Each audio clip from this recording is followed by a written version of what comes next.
dititip ke siapa terserah Allah. Tapi bahwa ruh ketika dititipkan ke dalam jasad basariah manusia membentuk apa yang disebut dengan nafs. Ruh ini, ruh orang-orang kafir itu gerbongnya itu Asyhadu anna Muhammadan. Assalamualaikum warahmatullahi wabarakatuh.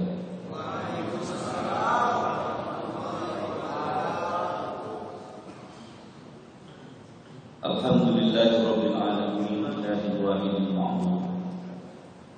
Wassalatu wassalamu ala sayyidina Muhammadin sirril hayatil wujud wassababil a'dhamil ilmu. Salatan tusabitu bi qalbil iman wa tuhaqqiqu bil Qur'an wa tufahimu bil ayat wa tabtahu biha wal jannati wa nurul na'imi wa nurul na'imi ila wajhil karim wa ala alihi wa sahbihi wa sallam. Amma ba'd.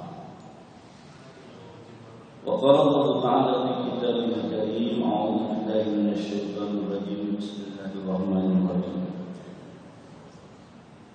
Wa yas'alunaka 'anil ruh qulir ruh min amri rabbi wa ma utitu minal ilmi illa qalila. Subhanallah. Yang kami hormati, kami muliakan para ustaz, kiai serta sesepuh di Masjid Baitul Amal Masjid yang insyaallah diberkahi dirahmati oleh Allah Subhanahu wa taala kita semua hadirin jamaah salat subuh. Yang insyaallah Allah berkahi, Allah karunia, Allah rahmati, dan Allah ampuni segala dosa dan kesalahan kita. Amin ya Allah ya Rabbal alamin.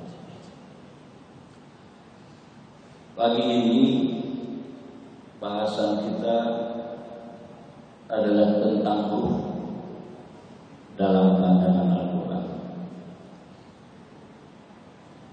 Ayat tadi yang dibacakan adalah surah Al-Isra ayat ke-85 yang tafsirnya kurang lebih, dan mereka bertanya kepada Muhammad tentang ruh. Katakan, wahai Muhammad, ruh itu termasuk urusan Tuhan. Ruh itu termasuk urusan Tuhan, sedangkan kamu diberi pengetahuan tentang itu hanya sedikit. Kalau dalam tafsir Ibnu Katsir, riwayatnya tentang seorang Yahudi yang bertanya kepada baginda Nabi tentang ruh. Di tafsir Jalalain juga terkait dengan ayat ini, wa yas'alunaka ayat juga disebutkan Yahudi yang bertanya anil ruh. Di tafsir Jalalain dikatakan alladzi yahya bil badan, yang dengannya tubuh hidup. Anil ruh. Lalu di tafsir Jalalain ini kan ringkas. Begitu anil ruh kaitannya dengan ruh, maknanya hanya sekedar alladzi yahya bil badan, yang dengannya tubuh jadi hidup. Nah, tafsir Jalalain ini diurai lagi, dikomentari oleh para ulama sebelumnya. So, tafsir Jalalain ini ditulis oleh dua Jalal namanya. Yang satu Jalaluddin Al-Mahali, gurunya, wafatnya di tahun 864 Hijriah. Lalu ada murid yang meneruskan tafsir ini, yaitu Imam Jalaluddin As-Suyuti. Kalau sebelumnya Imam Jalaluddin Al-Mahali gurunya, wafatnya di 864 Hijriah. Nah, muridnya ini wafat di 911, jadi 50 tahun selanjutnya. 200 tahun kemudian tafsir ini banyak yang mengomentari. Nah, salah satu yang mengomentarinya adalah Ahmad bin Muhammad As-Sawi. Beliau wafat 1241 Hijriah. dalam khasiatnya As-Sawi ala tafsir Al-Jalalain, beliau mengatakan anir ruh itu adalah an haqiqatur ruh allati bi hayatul badan. Dia nak menafsirkan ya sama lah kira-kira hakikatnya, ruh itu merupakan sesuatu yang bisa menghidupkan badan. Dan inilah wahada as-sahih, inilah yang paling sahih tafsir tentang ruh itu. Jadi yang kuat pemahamannya itu adalah yang menghidupkan badan. Wakilah ruh allati, dan juga ada yang menyebutkan, juga dikatakan bahwa ruh itu Jibril, itu juga malaikat Jibril. Beliau menafsirkan, menuliskannya memang As-Sawi ini dalam menafsirkan itu sering kali juga mencantumkan riwayat-riwayat Israiliyat kata komentar yang lain. Beliau mengomentari tafsir Jalalain, juga para ulama juga mengomentari As-Sawi. Begitulah keilmuan dahulu itu. Di masa lalu itu keilmuan itu hidup, saling memberikan apresiasi, saling mengomentari. Karena kecenderungan kebenaran itu di masa lalu terbuka, sehingga siapa saja boleh mengakses kalau punya ilmunya, mengomentari, memberikan catatan. Dan masing-masing ulama sopan dan memberikan catatan, tidak menjelekkan, tidak menjatuhkan. Nah, As-Sawi ini kemudian mengatakan Jibril itu dikatakan wakilah milik ulahu sabuna al-wajah. Jadi Jibril itu memiliki 1000 wajah. Likul wajah itu sabuna al-faslisan, dan setiap wajah memiliki 70 lisan. Itu Israiliyat. Tapi kemudian beliau juga mengungkapkan tentang alir ruh ini adalah wakilah Isa, juga Isa alaihissalam. Dikatakan ruh itu juga Isa alaihissalam. Dan kemudian wakilah tentang ruh ini juga Al-Quran. Lalu kemudian kita gali itu, kenapa makna ruh dalam Al-Quran begitu beragam? Ada ruh yang menghidupkan badan, ada ruh yang dikatakan itu adalah malaikat Jibril, ada ruh yang dikatakan itu merupakan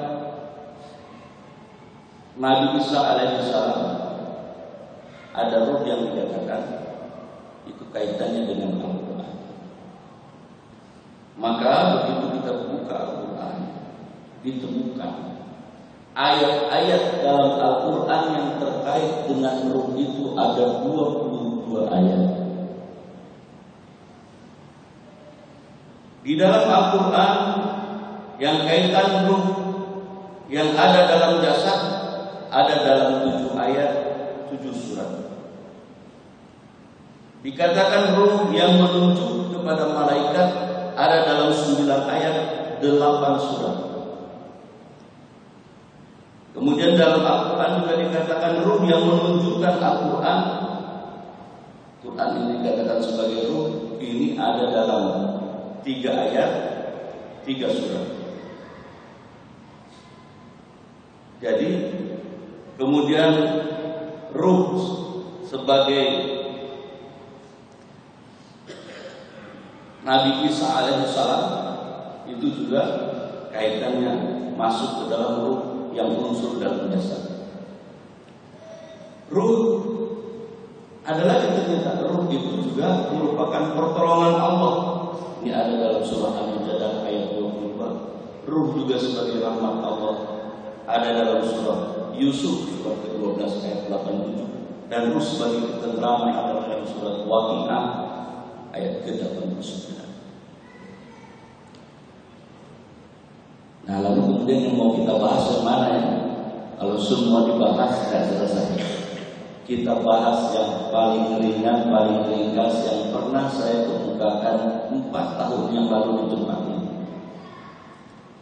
4 tahun yang lalu di tempat ini saya membacakan surah ke-15, surah Al-Hijr ayat 28-29. Di mana ayat itu Allah Subhanahu wa taala berfirman, wa qala rabbuka lil malaikati inni khaliqun bashar min salsalin min hamain masnun fa idza sawaitu wa nafakhtu min ruhi. Ingat ketika Allah Subhanahu wa taala berfirman kepada para malaikat, berkata kepada para malaikat, inni khaliqun bashar, sungguhnya aku akan menciptakan basariah manusia. Atau basariah itu maknanya artinya kulit atau jasad. Dari apa diciptakan? Min salsalin min hamain masnun. Allah ciptakan dari tanah liat kering, min hamain masnun, dari lumpur hitam yang diberi bentuk. Setelah sempurna itu ciptaan, maka faida sawaituhu wa nafakhtu fihi min ruhi. Setelah sempurna itu diciptakan, maka aku tiupkan wa nafakhtu fihi ke dalamnya min ruhi, dari ruhku. Wa fa'um lahu sajid, maka tunduklah kalian kepadanya dengan bersujud. Bapak Ibu yang dirahmati Allah, maka di sini kita bisa temukan bahwa ruh itu adalah wa nafakhtu, ditiupkan. Di ayat ini kemudian kita baru mengetahui bahwa ternyata jasad manusia hanyalah bashar, hanyalah kerangka, hanyalah wadah saja. Sementara ruh, ternyata dalam ayat yang lain Allah khalaqa, menciptakan, tapi juga memerintahkan. Ruh ini termasuk yang diperintahkan.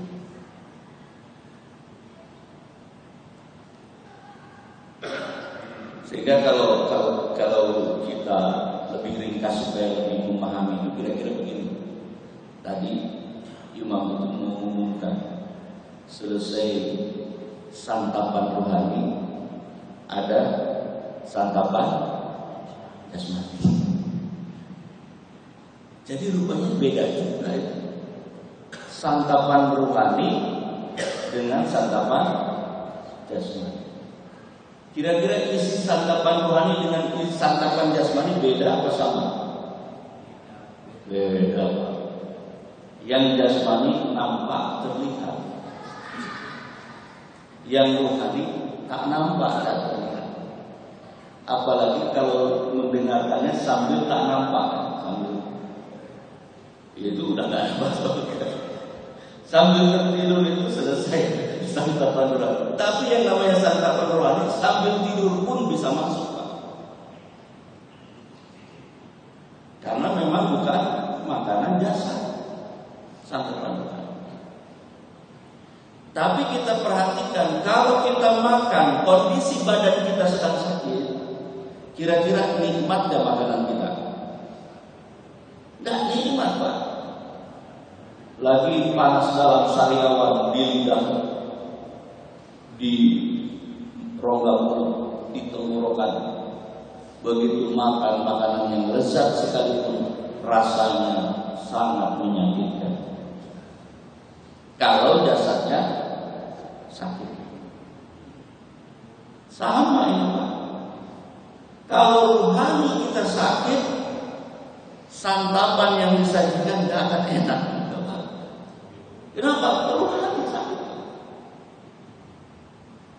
Apalagi kalau rohaninya tidak bangun, apalagi kalau rohaninya tidur. Tadi Imam juga mendoakan kepada kita, ya Allah, kalau jahulan maka berikan ilmu. Kalau kami bodoh, ya Allah, berikan ilmu. Kebodohan ini penyakit, Pak.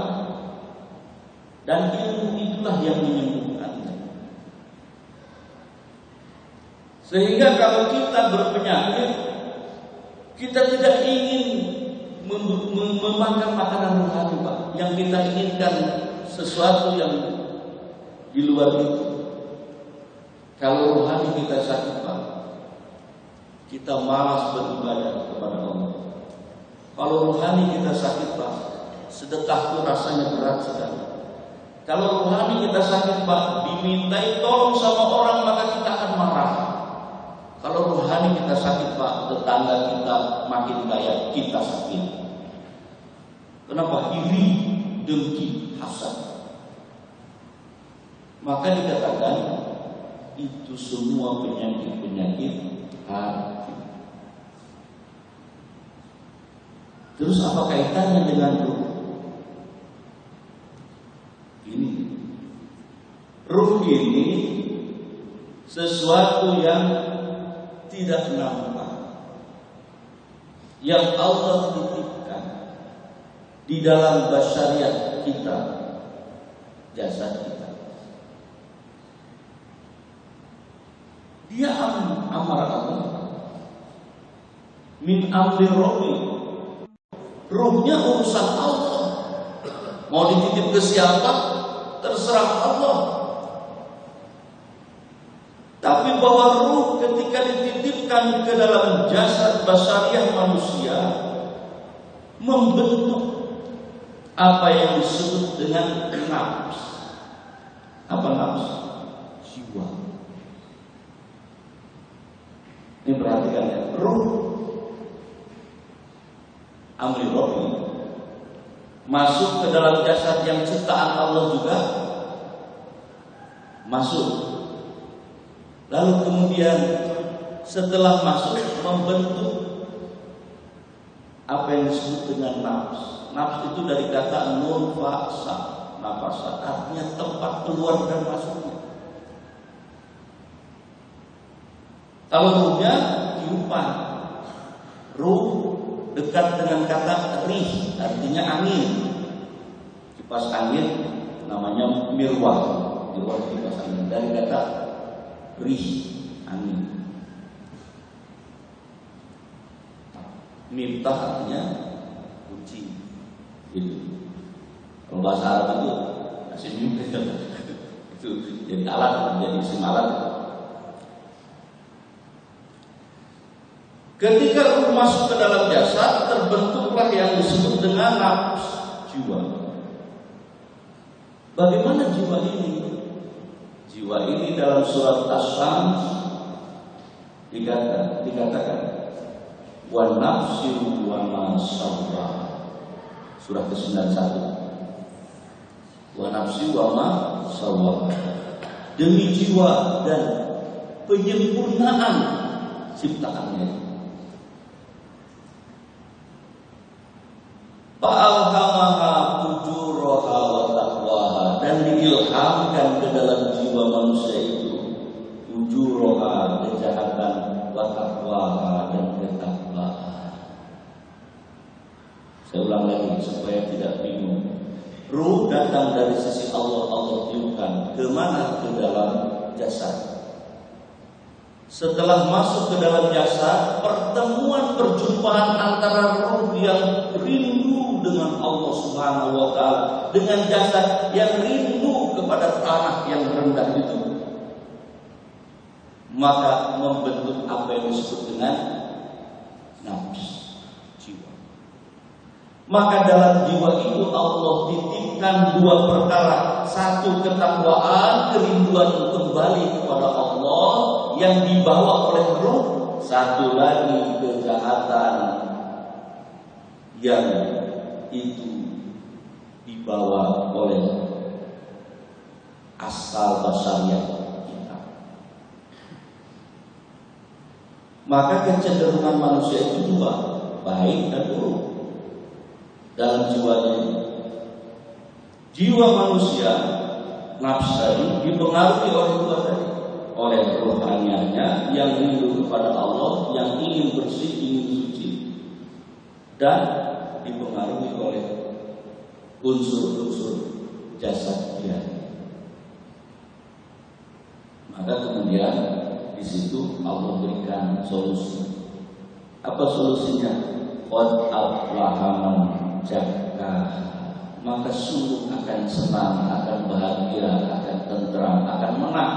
Siapa yang membersihkan jiwanya? Wa qad khaba man dassaha. Maka sungguh akan rugi, akan celaka. Siapa yang mengotori jiwanya? Sekarang timbul pertanyaan. Kalau sudah ruh masuk ke dalam jasad kita, membentuk apa yang disebut dengan nafsu jiwa manusia, kira-kira itu jadi urusan siapa? Masih urusan Allah atau urusan jiwa kita? Jawablah Pak. Kira-kira jadi urusan siapa? Jadi urusan Bapak Ibu lah. Karena urusan Allah hanya sebatas wa nafakhtu min ruhi.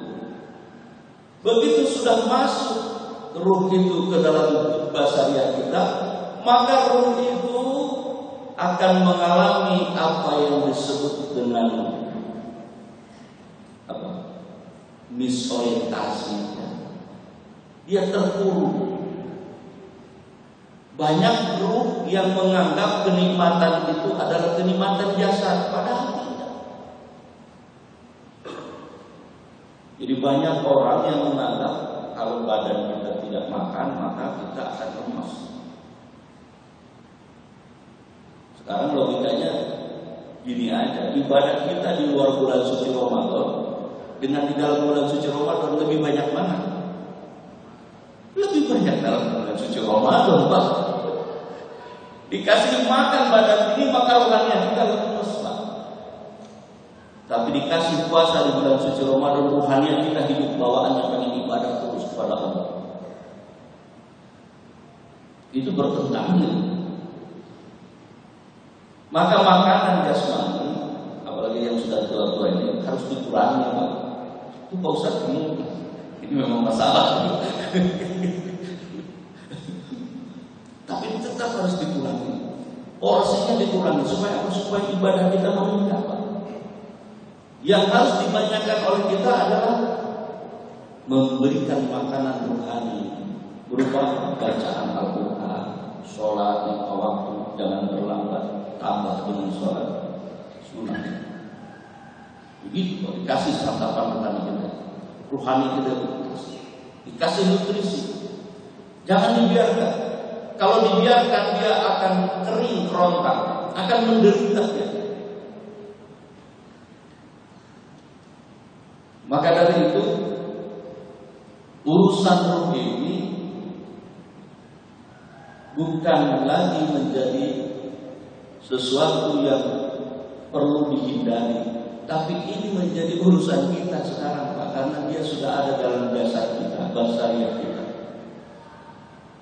Dan ruh ini memiliki kecenderungan keinginan untuk kembali kepada Allah Subhanahu wa Ta'ala. Tapi dia tidak bisa memilih. Yang bisa memilih siapa? Nafsu tadi, jiwa kita. Bagaimana supaya dia bisa memilih kepada keinginan ruh daripada keinginan hawa nafsu? Maka disinilah kita perlu petunjuk hidayah.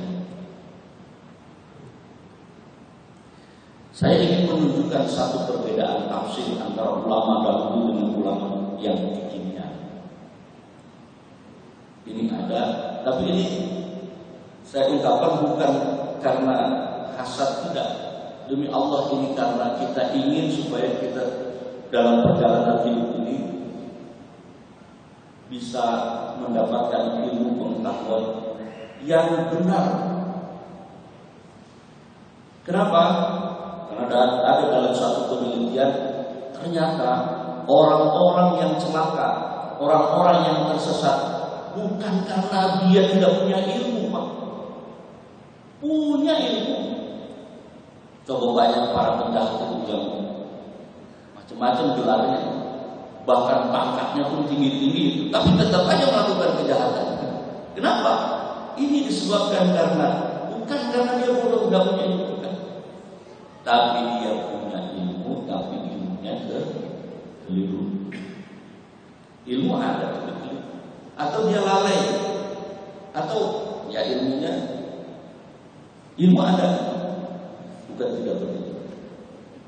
Cuma ada kecenderungan kelalaian. Ini contoh, salah satu contoh. Ini tafsirnya namanya tafsir Al-Muyassar. Penulis tafsir Al-Muyassar ini Syekh Aid Al-Qurni, beliau yang menuliskan kitab Al-Kahjah. Ini ulama-ulama abad ini.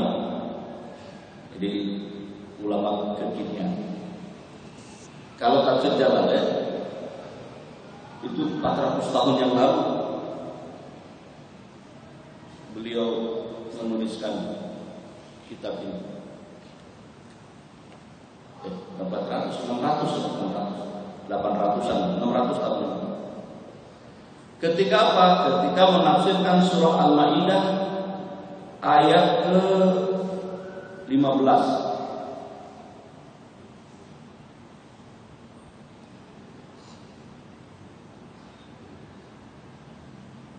Ayat ke-15 beliau tafsirkan di kalimat qad ja'akum minallahu nurun wa kitabun mubin.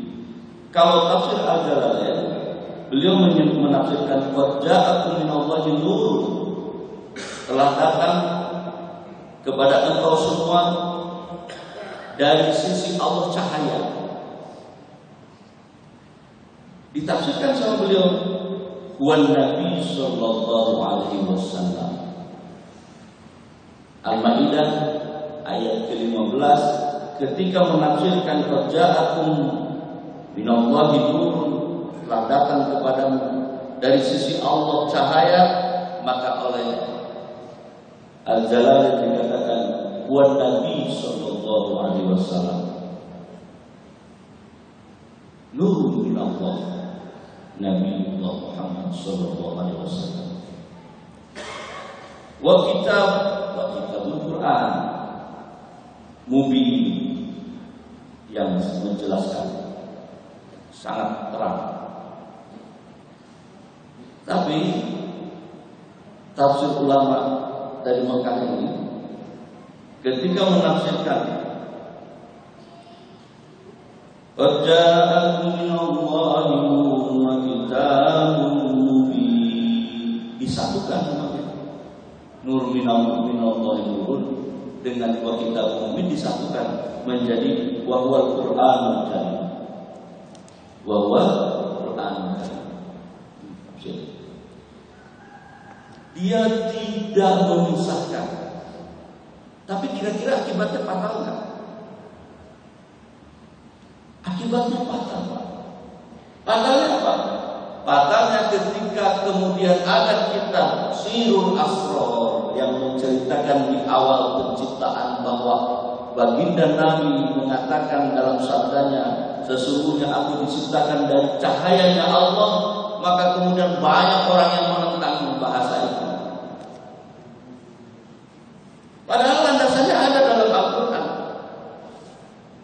Dalam surah Al-Maidah ayat ke-15 itu, bahwa Allah Subhanahu wa taala menyatakan bahwa baginda Nabi itu adalah cahaya dari dirinya. Maka ketika ada hadis Nabi ini, padahal hadis ini diriwayatkan oleh Abu Hurairah, khalaqtu Muhammadan awalan min nuri wajhi, aku menciptakan Muhammad pertama kali dari cahaya wajahku. Dalam hadis lain dengan redaksi yang berbeda diriwayatkan dari Abu Hurairah, Rasulullah bersabda, Allah menciptakan aku dari cahayanya. Al-Maidah ayat 15, Pak.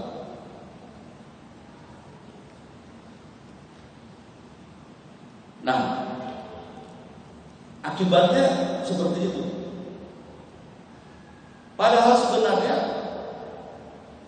cahaya Allah itu bisa dimaknai beragam. Misalnya dalam tafsir ini Ahmad Asy'ari menyebutkan wa nur Nabi, cahaya Nabi Muhammad maksudnya adalah kira-kira begitu.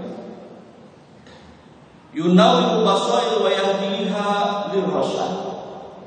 Itu adalah cahaya yang menyinari mata batin kolbu kita. Kepada apa? Kepada petunjuk yang benar. Maka kaitannya begini, kaitannya nanti dalam surah Al-Imran dikatakan in kuntum tuhibbunallah fattabi'uni yuhibbukumullah. Kalau engkau cinta kepada Allah, maka ikuti baginda Nabi, supaya Allah mencintai engkau. Jadi jalur untuk bisa dicintai oleh Allah itu ya jalurnya Nabi Muhammad SAW.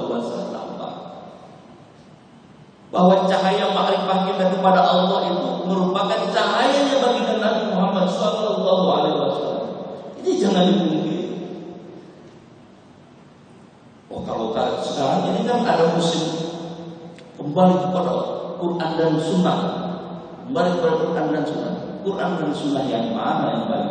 Kalau tidak melalui jalur para ulama, Anda akan susah mencari tafsir yang benar itu. Untuk dapat konstruksi tafsir ini, saya membaca hampir 7 tafsir kitab tafsir. 7 kitab tafsir saya baca.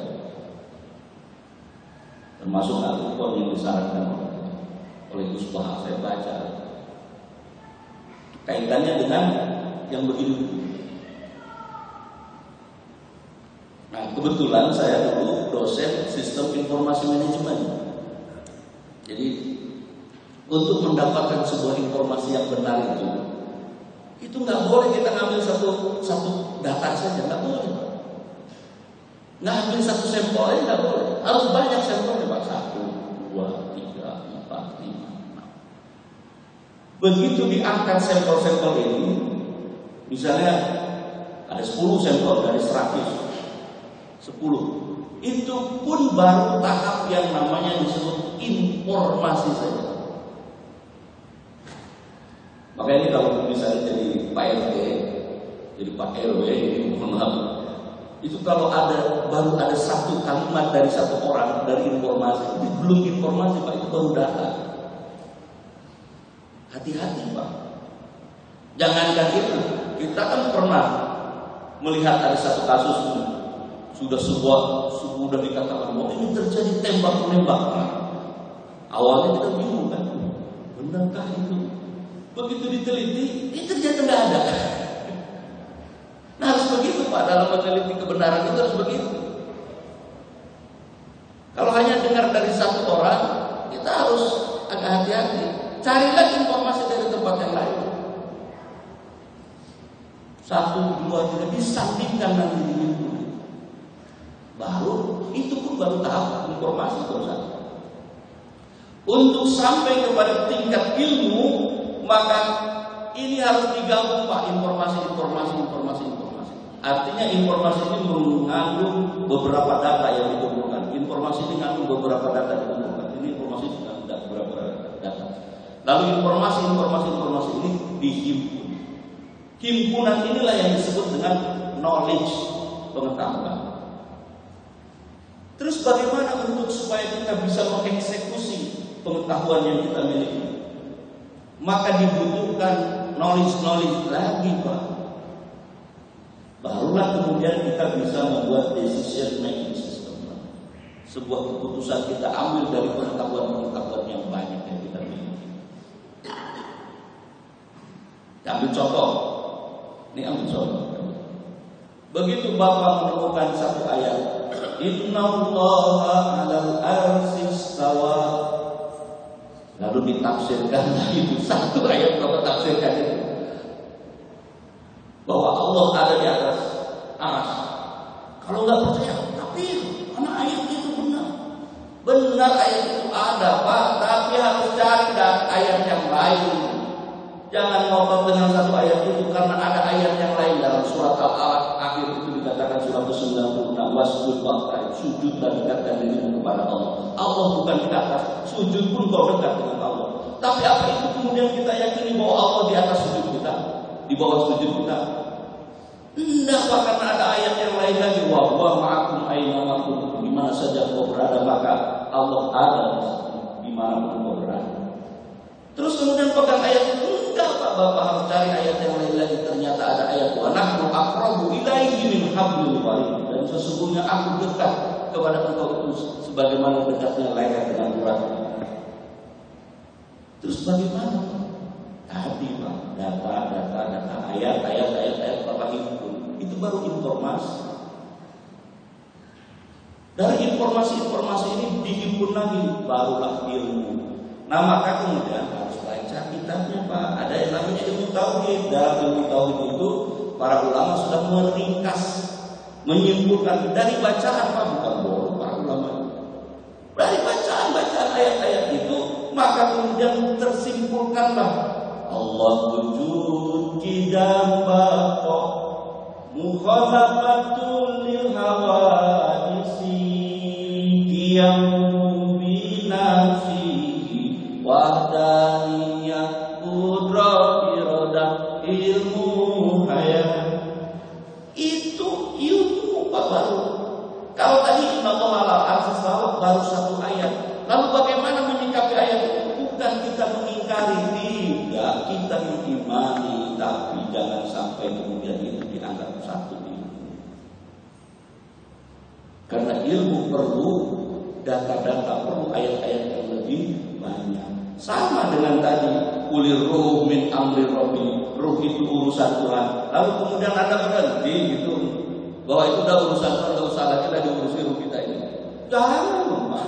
Karena ada dalam Al-Quran 22 ayat terkait dengan ruh, kira-kira begitu. Kan kita ini seperti gini Pak, bawa mobil,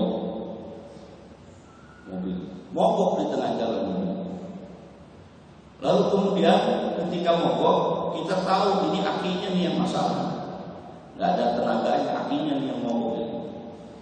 Bongkar sama kita, begitu ditengok aki itu made in Jepang. Terus kemudian kita bilang, udah bukan urusan kita, ini aki mau made in Jepang, yang Jepang punya urusan. Terus kita akan pakai gimana? Yang jadi urusan kita Pak itu. Jiwa kita sedang lemah dalam beribadah kepada Allah, nggak bisa makrifat kepada Allah. Terus kita bilang, ya udah itu urusan Allah. Begitu caranya. Ya nggak begitu Pak, itu jadi urusan Bapak ketika Bapak tidak makrifat kepada Allah. Cari ilmunya Pak. Jangan berhenti, jangan dibiarkan.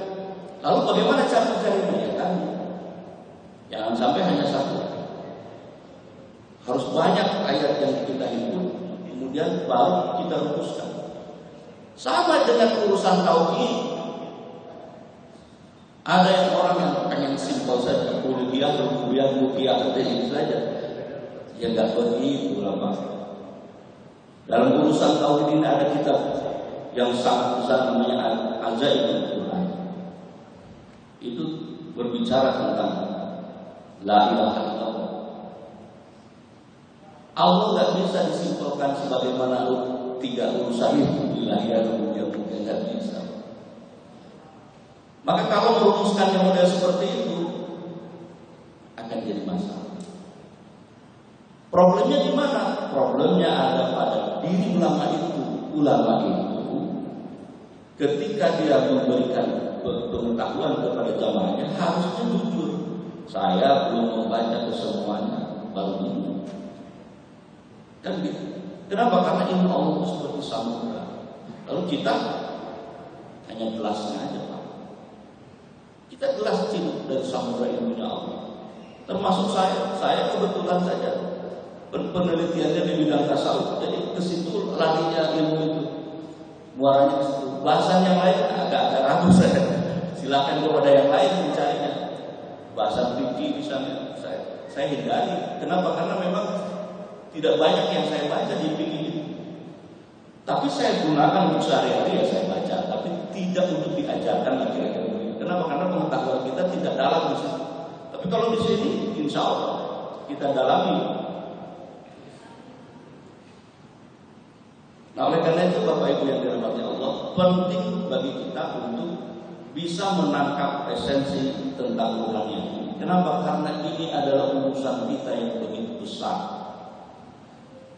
Urusan ruh ini dalam Al-Quran menjadi urusan yang begitu besar. Kita ambil lagi satu ayat setelah surah Al-Hijr ini, di surah As-Sajdah. Kaitannya hampir sama, tapi ini ada kelanjutannya. Fungsinya, Bapak Ibu yang dirahmati Allah, dalam surah As-Sajdah ini Allah Subhanahu wa taala menyatakan, dari kita baca dari ayat 5. Yudabbirul amra minas samai ilal ardi summa ya'udu ilayhi fi yawmin kana miqdaruhu alfa sanatin mimma ta'udun. Dzalika 'alimul ghaibi wasyahadatil 'azizur rahim. Alladzi ahsana kulla syai'in khalaqahu wa bada'a khalqal insani min tin thumma ja'ala naslahu min sulalatin min ma'in mahin thumma sawwahu wa nafakha fihi min ruhihi wa ja'ala lakum as-sam'a wal absara wal af'idata qalilan ma tashkurun. Jadi Allah ini mengurusi yudabbirul amra minas sama. Allah menciptakan langit dan bumi dan apa yang di antara keduanya dalam 6 masa. Kemudian dia bersemayam di atas harta. Itu juga itu. Jangan langsung ditafsirkan semayam. Mana bertempat berarti. Dan dalam menafsirkan ayat-ayat kemudian begini, kita lihat surat Al-Imran ayat ke-7. Walladzi anzala 'alaikal kitaba minhu ayatun muhkamatun hunna ummul kitab. Allah turunkan Al-Quran itu, di dalamnya ada ayat muhkamat, ayat hukum-hukum yang jelas dan itu dilindungi. Wa ukhra mutasyabihat, dan ada yang mutasyabihat. Fa ammal ladzina fi qulubihim zaygun fayattabi'una ma tashabaha minhu ibtigha'a al-fitnah. Nah, kalau orang yang kalbunya ada zaid itu ada penyakit, maka dia cenderung mengambil yang mutasyabih itu. Untuk apa? Untuk jadi bahan perdebatan dan fitnah. Tapi bagi warasihuna fil ilmi, bagi mereka yang sudah rusuh ilmunya, sudah konstruksi berpikirnya sudah benar, sudah kokoh, yaquluna amanna bi, kepada ayat-ayat itu dia imani. Innallaha 'alal 'arsy istawa, dia imani. Wa huwa ma'akum aina ma kuntum, dia imani. Wasjudu waqtarib, dia imani. Wa nahnu aqrabu ilaihi min hablil warid, dia imani. Semua diimani. Warasihuna fil ilmi yaquluna amanna bi, kullun min indi rabbina. Semua ayat itu datang dari sisi Allah Subhanahu wa taala. Wa may yadhakkaru illa ulul albab. Yang ingat kepada Allah itu hanyalah orang-orang yang memiliki ilmu. Makanya ada doanya, Rabbana la tuzigh qulubana ba'da idh hadaitana. Ya Allah, jangan sampai aku berpenyakit setelah datang petunjuk kepada diri. Jangan sampai jatuh dalam kaum kita penyakitan, sehingga gitu bawaannya benar sendiri aja. Tidak begitu, Pak. Harus dikonstruksikan ilmu. Karena tadi ternyata ya ada kekeliruan terjadi di sini dengan yang ditafsir ulama sebelumnya. Kan harus dikonfirmasi. Nah, oleh karena itu penting bagi kita untuk bisa memahami lebih dalam lagi pemahaman-pemahaman Al-Quran. Ini terakhir kita membacakan yang kelima tadi, kemudian yang ke-9 dan ke-10.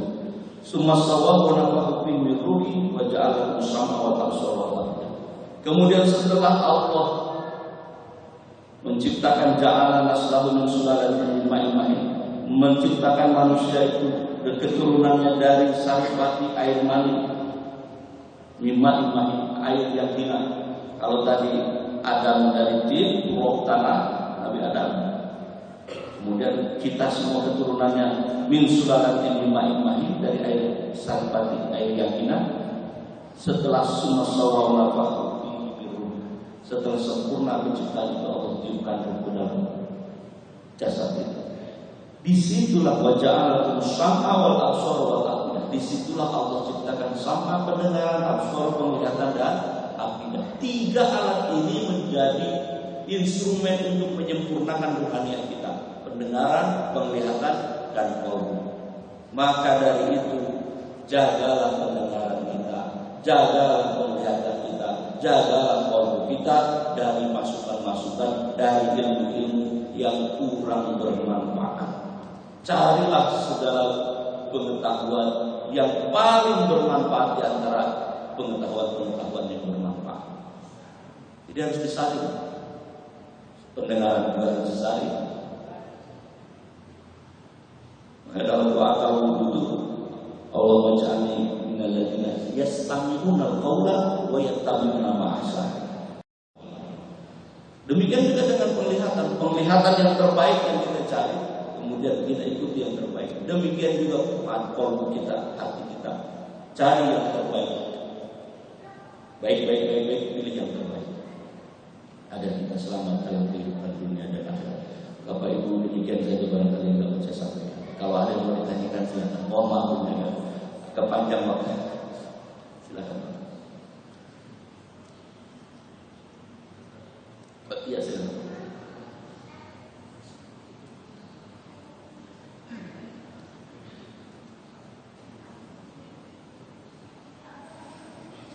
Assalamualaikum warahmatullahi wabarakatuh. Waalaikumsalam. Pak Ustaz yang saya hormati, Bapak sekalian, dan pembahasan yang sangat menarik yang berhubungan dengan jiwa, dengan rohani, dan roh. Pertanyaan saya, Ustaz, setiap manusia kan punya roh. Nah, kapan berakhirnya roh ini? Dan bagaimana kita melihat adanya roh dalam manusia? Kalau ada perasaan cemas, perasaan kesal, perasaan senang, itu berarti jiwa kita yang mungkin menyangkut kesana. Dan apa hubungannya jiwa dengan roh? Terima kasih. Assalamualaikum warahmatullahi wabarakatuh. Waalaikumsalam. Oh, ini pertanyaan benar. Berarti memang menyimak bahwa pertanyaannya langsung kepada apa hubungannya antara jiwa dengan roh. Imam Al-Ghazali dalam kitabnya menjelaskan bahwa roh itu sama dengan jiwa. Imam Al-Ghazali menjelaskan begitu, roh itu sama dengan jiwa. Beberapa ulama juga ada yang menafsirkan itu. Tapi ada juga yang menafsirkan berbeda. Syekh Abdul Qadir Al-Jilani dalam kitab Sirrul Asrar ini memberikan penjelasan yang lebih rinci terkait itu. Jadi beliau mengungkapkan bahwa ruh itu diciptakan oleh Allah di alam lahir. Di alam lahir. Kemudian di alam lahir itu disebut dengan ruh al-qudsiyah. Ini nggak ada kaitannya ya dengan tarekat yang mengatakan harus ruh ada, harus ada namanya. Itu nggak masuk dalam keilmuan, kitabnya nggak ada yang mau menjelaskan model-model itu. Nah, tapi kalau yang menjelaskan perjalanan ruh itu ada, termasuk dalam kisah Al-Anbiya, kisah para nabi itu diceritakan ada bab tersendiri tentang ruh itu, tentang perjalanan. Tapi dalam Sirrul Asrar sangat jelas ruh pertama diciptakan di alam lahir, di alam ketuhanan. Nama ruh itu disebut dengan ruh al-qudsiyah. Begitu ruh itu diturunkan, maka tidak langsung ke alam mulki, alam dunia ini tidak, Pak. Masuk dulu ke alam yang disebut dengan alam jabarut. Apa itu alam jabarut? Alam jabarut itu adalah alam kemahakuasaan. Turun lagi dari alam jabarut itu ke alam apa? Ke alam malakut. Maka apa itu alam malakut? Alam malakut itu adalah alam kekuasaan. Nah, penjelasan alam laut, alam ketuhanan, penjelasan alam jabarut, alam kemahakuasaan, penjelasan alam malakut, alam kekuasaan, itu ada dalam kitab sendiri. Dan itu diterjemahkan di Amerika. Yang saya dapat itu waktu saya S3 dari luar negeri, Pak. Artinya apa? Artinya agama ini sudah dibongkar di sana, Pak. Tapi tidak untuk diimani, tapi untuk dihancurkan. Untuk dihancurkan. Maka sekarang umat Islam hari ini lebih percaya sama dukun daripada sama kiai. Macam lain. Kalau kiai itu, Pak, orang kesurupan, di sono kesurupannya dia baca doa itu selesai, Pak. Nggak harus berurusan Tuhan, nggak perlu sok-sokan pakai pohon. Akhirnya dibongkar sama pesulap merah. Iya. Tipuannya dibongkar sama pesulap merah. Udah itu urusan para pesulap lagi. Dikaitkan dengan Tuhan. Turun dari alam lahut, turun ke alam jabarut. Dari alam jabarut turun ke alam malakut. Dari alam malakut turun ke alam mulki. Apa itu mulki? Alam dunia. Perjalanan berikutnya, nah ini perjalanan berikutnya. Setelah kita di alam mulki, di alam dunia ini, ruh itu masuk ke alam lahut, dari alam lahut masuk ke alam jabarut. Dibungkus, Pak. Bainal Ka'bain, di antara dua alam itu dibungkus. Apa bungkusnya? Itulah bungkus jabarut. Sehingga ruhnya dinamakan sebagai ruh sultan. Turun lagi dia di alam malakut, ruh itu menjadi ruh rawani, dibungkus lagi di alam malakut. Begitu masuk di alam jasad kita, mulki, maka ruh itu disebut ruh jismani. Ruh kita ini namanya ruh jismani di dalam, karena bungkus kita bungkus jasad. Perjalanan nanti gimana? Berakhir tadi. Berakhir nanti balik lagi, Pak. Ruh kita akan dijemput oleh siapa? Oleh para malaikat. Untuk memasuki alam apa? Alam malakut, Pak. Maka tengok ada videonya. Begitu banyak orang yang meninggal dunia. Bapak pernah melihat orang tua meninggal? Tidak. Bapak saksikan pindah alam itu, Pak. Matanya batal, cerita. Diajak ngobrol sudah tak bisa. Di akhir kehidupan dijemput, Pak, oleh para malaikat. Saya mendampingi dua orang. Satu ibu saya, satu mertua saya. Ibu saya memang belum haji beliau. Tapi ketika beliau meninggal, saya di rumah sakit. Ketika itu saya udah lelah karena sehari semalam tidak tidur. Jadi malam itu hati saya ngomong, aduh saya pengen pulang ke rumah, mau tidur. Tiba-tiba ibu saya yang di ranjang rumah sakit itu langsung membalas apa yang ada dalam kalbu saya. Dia bilang, kamu mau pulang ya Rian? Jangan, tunggu aja ibu di sini, tunggu mama di sini. Terkejut saya kan ngomong dengan diri saya, di hati saya. Ternyata alam malakut itu sudah terbuka terbuka di ibu saya, sehingga apa saja yang ada dalam kalbu saya terbaca oleh dia. Maka malam itu memang malam beliau yang terakhir saya baca Quran, beliau meninggal. Nah, mertua saya kemarin 2 tahun yang lalu meninggal. Beliau sudah haji. Menjelang akhir hayat itu selama sebulan saya disuruh ngaji. Enak betul kalau kamu ngaji. Jadi ngaji lah saya. Disuruh mertua, Pak. Cuma karena capek juga kalau ini terus capek juga. Akhirnya saya beli kaset yang diputar.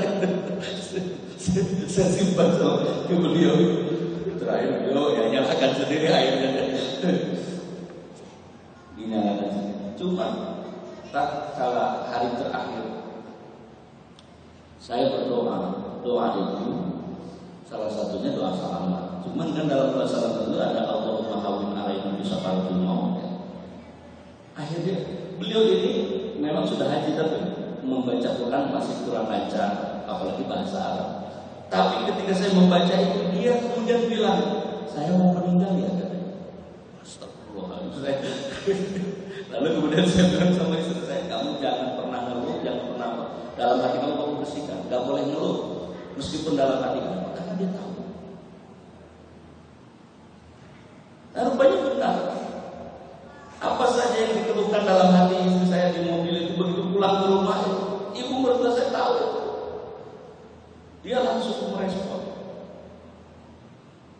Nah, yang terakhir dia bilang, itu apa yang datang di atas? Yang seperti apa yang beliau melihat itu begini, apa? Seperti cahaya kuning dalam nama ya Allah, malaikat sudah pada datang. Kira-kira gitu. Nah, besok paginya memang beliau sudah wafat. Nah, kaitannya jiwa dengan ruh ini, kalau ruh Pak gak mati Pak, terus aja beliau itu berjalan dulu dari alam lahut ke alam jabarut ke alam malakut ke alam mulki, lalu kemudian mulki dijemput oleh malaikat terus jalan. Tapi kalau jiwa kita Pak, itulah jiwa yang dalam momentum dunia itu dia hidup, tapi kemudian setelah itu ruhaniatlah yang akan mempertanggungjawabkan apa yang sudah dijadikan pilihan oleh jiwa kita. Paham sampai sini? Jadi dalam ruhaniat kita yang terkurung dalam jasad ini muncul medan jiwa itu. Jiwa itulah yang memilih kebaikan, keburukan. Banyak kebaikannya surga,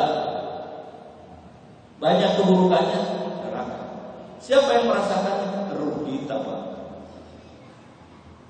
Yang merasakan ruh kita atas pilihan jiwa kita. Nah, kalau dalam bahasa jiwa itu nafasan, artinya rongganya, tempat keluar masuknya. Tapi dalam prakteknya jiwa itulah yang memilih apakah mengikuti keinginan rohaniah yang ingin tetap dekat dengan Allah atau mengikuti hawa nafsu yang menjauh dari Allah. Lalu iblis bagaimana? Iblis ini adalah sekutu bagi hawa nafsu. Dia akan menarik jiwa kita untuk mengikuti hawa nafsu, membiarkan rohaniah kita terpenjara, terperangkap. Begitu nanti wafat, maka rohaniah kita akan mempertanggungjawabkan apa yang sudah menjadi pilihan jiwa kita. Nah, dalam terusan ayat di surat As-Sajdah itu kan, orang-orang yang tidak memiliki ilmu itu kan akan mengatakan bahwa setelah kami ini tiada, apa betul kami ini akan dibangkitkan lagi oleh Allah? Begitu kalimat mereka. Tapi kata Allah kan, kenapa harus ditanya itu? Orang kamu juga tak percaya dengan perjumpaan dengan Allah, kenapa? Ngapa pula bertanya itu kan? Surat As-Sajdah ya.